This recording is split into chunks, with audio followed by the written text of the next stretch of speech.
Okay, we're back. Now, we're gonna head into this place. Hell yeah.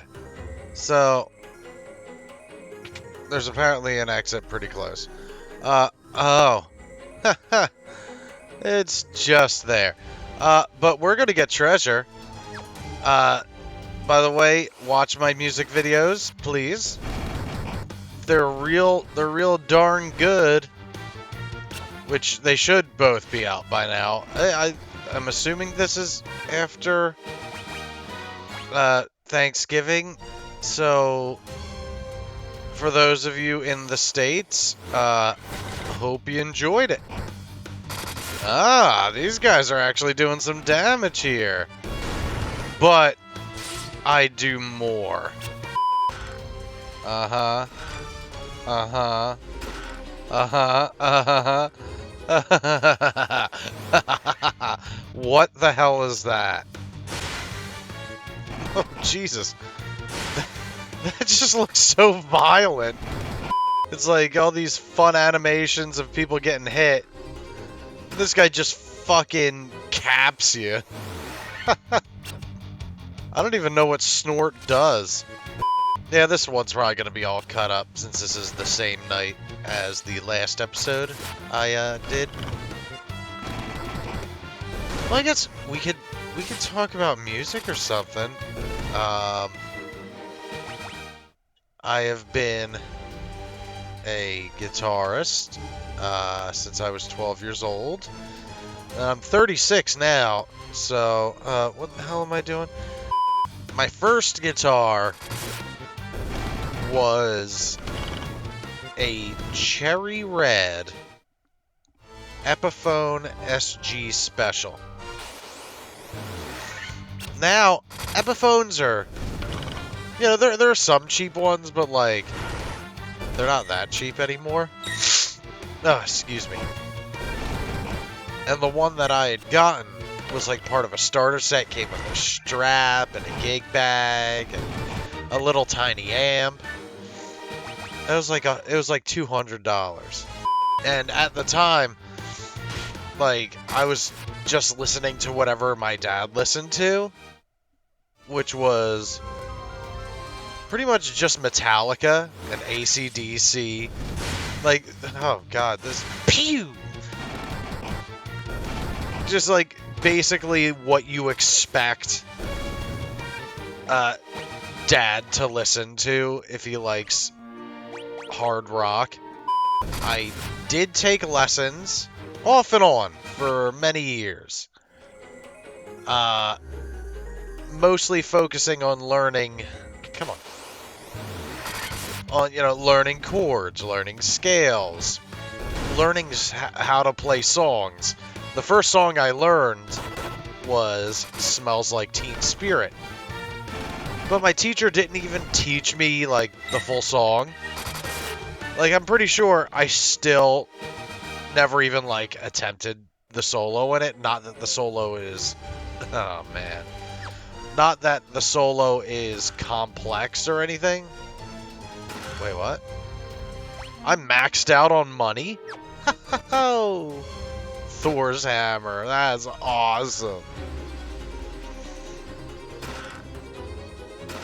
Look at all this shit I can't hold any more of. And I got the Sunblade and Dragon Mail. Hold on, I'm gonna equip this shit. So I learned popular sections of songs,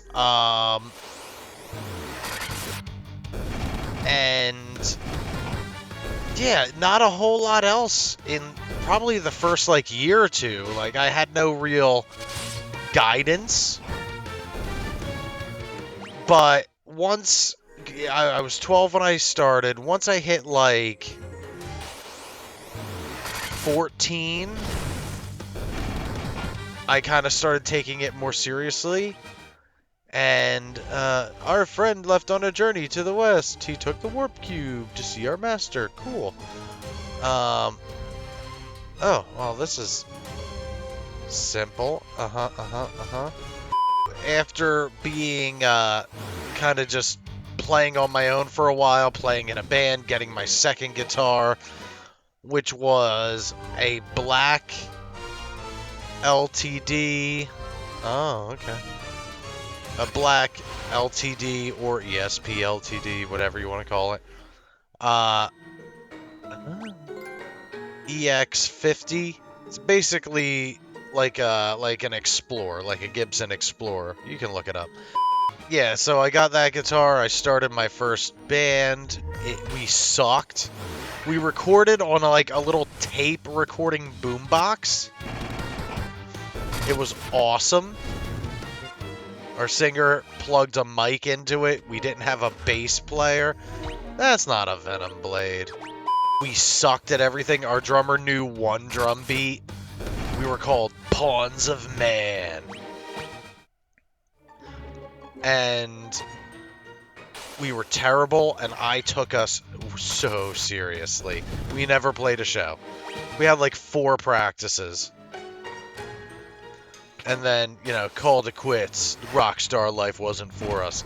I dated the drummer's sister for like a week, and then she fucked the singer. But, we were teenagers.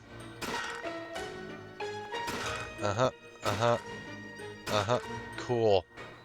Then I, jammed with a few more people and kind of started learning what I sound like. Which I think is important. That's something that's definitely kind of missing today.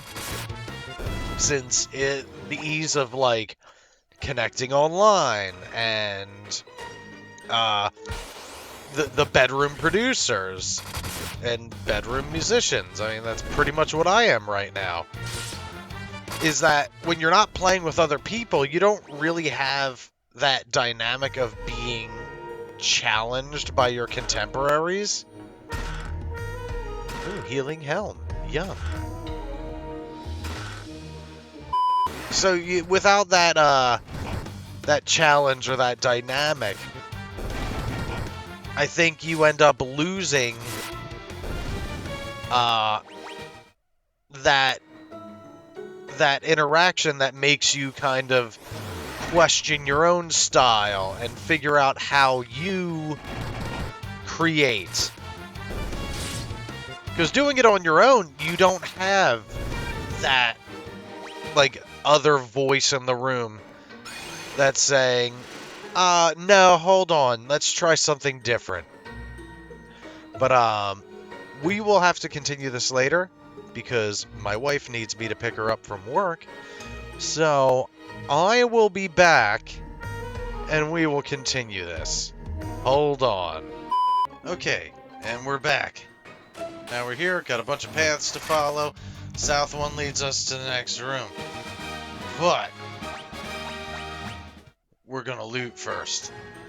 Even though we really don't need to. Mithril Helm, Cottage, Gate, Holdmore. But yeah, so that first band sucked.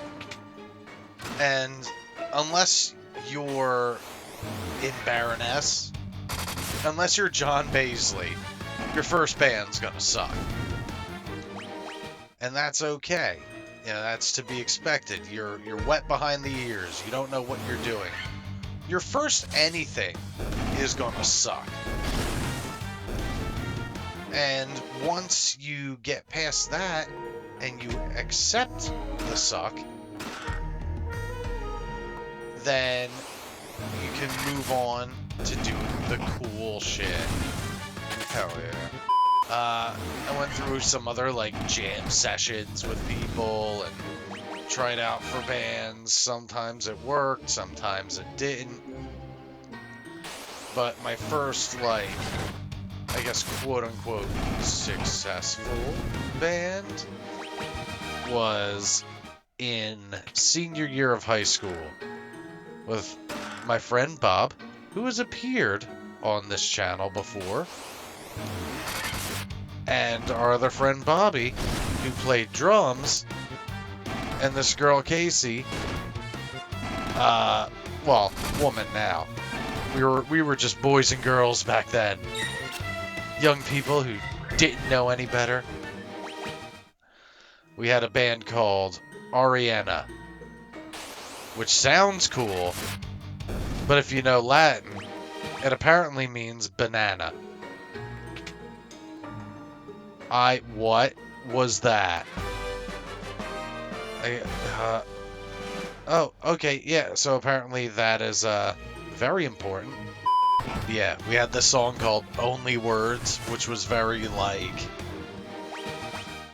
like a punk western song, kind of like a Tiger Army meets AFI. The Tiger Army at that time was pretty similar to AFI, except they had more of like the rockabilly kind of thing going. It was good shit. Black robe, white robe. Let's equip. Then after high school, I went a few years where I was just kind of like writing tons of songs. Some of them I still look back on fondly today. I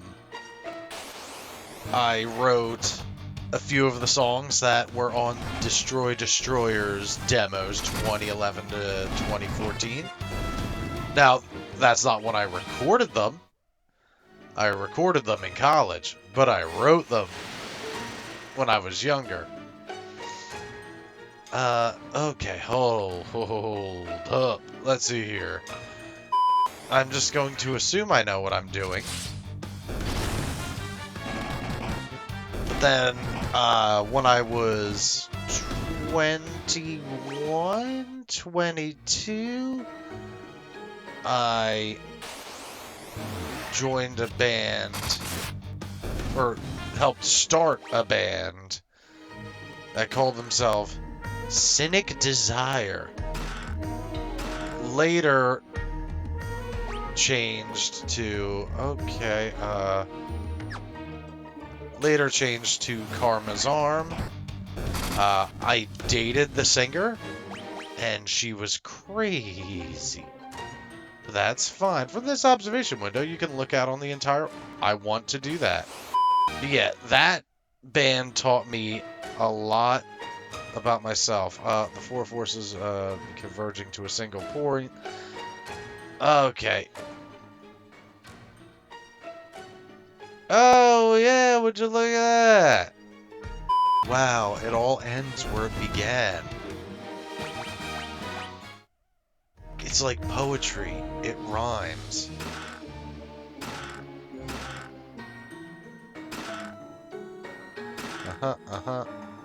Yeah, that band I stayed with for a number of years. Analyzing Tiamat, no known weakness. Don't worry. His weakness is getting the shit kicked out of him by Ash, Bash, Gash, and Slash. Yeah, I stayed with that band for a while. I actually recycled one of the riffs that I wrote with that band for my song Travelers that came out around this time last year, and still one of my best. I think everyone should listen to it. Links in the description.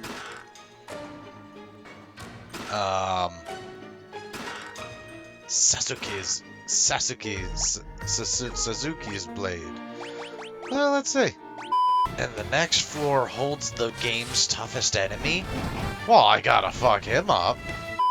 And this is a random encounter with the game's toughest enemy. Oh man, I gotta go for this. But yeah, okay, so I stayed with that band for a while, then that band broke up. I worked with the drummer again for Destroy Destroyer's cover of Paranoid. Oh, no, I gotta fight this guy.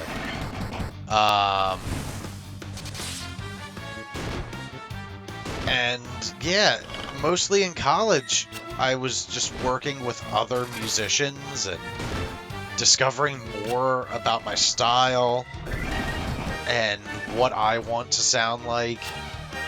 After college, I wandered the musical space aimlessly and eventually just kind of stopped playing for a while. For, a number of reasons. I was a little bit of a drinker, and I gained more equipment in that time. Most of demos 2011 to 2014 was recorded on a Gibson Les Paul Studio. It was black, and I had changed out the pickups on it for bare knuckle aftermath pickups, which are these very cool sounding pickups on a clean channel. Once you get dirty, you know, it's not, they don't make as much of a difference.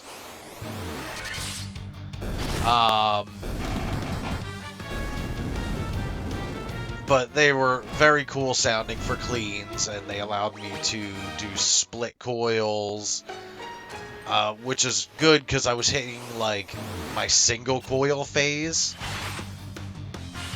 And a lot of those songs were recorded with split coils. Well, okay. Winter's Dance, which my ex sang on, and South the Shattered Way were recorded with the stock pickups in the Les Paul. Tunnels, North, actually, yeah, just Tunnels and North were recorded with the bare knuckles. Those were sweet-ass pickups. After the Les Paul, I got my hands on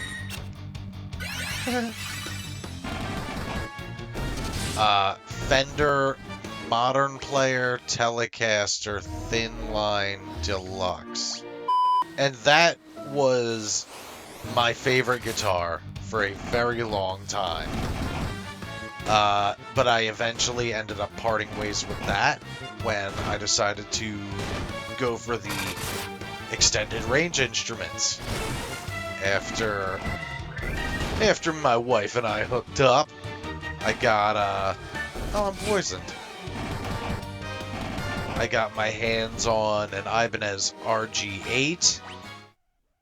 Got some nice, sweet, splittable pickups in that bad boy too. Well, it has EMGs in it now because we had a lot of excessive like noise issues in that apartment, and technically this one too. But you know, who knows? Maybe I'll put the Duncans back in. Not sure yet. I don't really use that one so much. The one I've been using for Travelers, the new version of Winter's Dance, and the EP I'm working on is an LTD MH 1007 with Fishman Fluence, modern pickups in it. And that's just a badass 7-string. I have the top 6 strings tuned to drop C. Then my lowest is a low G, so it gets nice and low. Then my Balaguer Espada, my baritone 6-string, I use that to record my cover of Every Time I Die's More.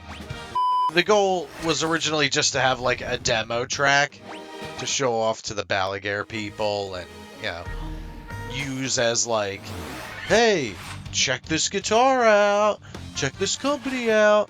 But I ended up getting so into it, and Bob gave me some advice on how to do the softer part because my MIDI piano doesn't sound very good. So you can thank him for how awesome that track sounds. Yeah, I liked it so much, I'm like, alright, DistroKid, let's get a deal going on. Fucking, we're releasing this shit. And that leads us to me running back and forth trying to find the game's toughest enemy. So,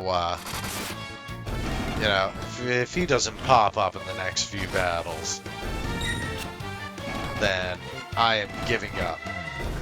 You know, we're actually going to hold, and I'll get back if I find him, or if I give up. So, BRB.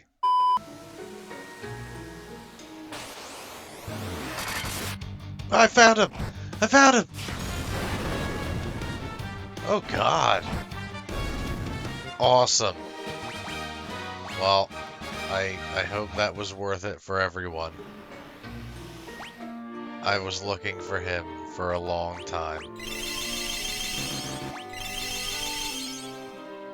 And one underwhelming battle later. The cool thing is, all my dudes are at level 97. And the max is level 99. So what I'm gonna do is I'm gonna take a few more minutes. I'm just gonna max them out. That way I can just kick the entire ass out of the boss. Be right back. Alright, guys. I'm not even at the final dungeon. And I'm maxed the F out. So, yeah. Let's take on Tiamat and then call this a night.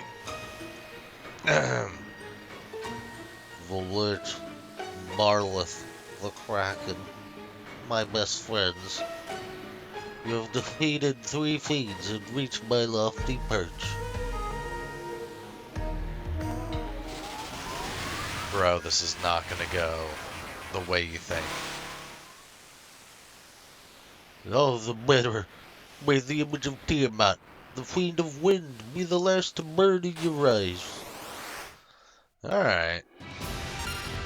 I appreciate your... do I have no bolt?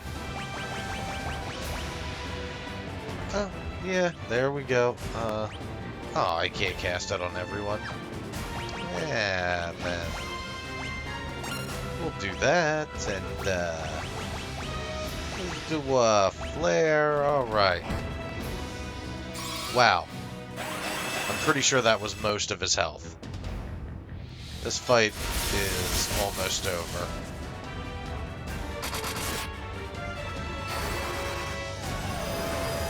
And... well, there we go.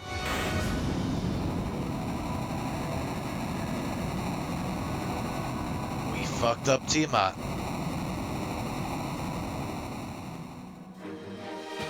And I'm all maxed out. I think I'm just going to turn encounters off. It would just blast through the final dungeon on the next one. Man, cheating in games is awesome. I think this game's old as hell. So, let's get out of here. And, well, I guess that's it. I'm gonna let you go, and, we will see you next time on the show. Back where it all began. Bye, folks.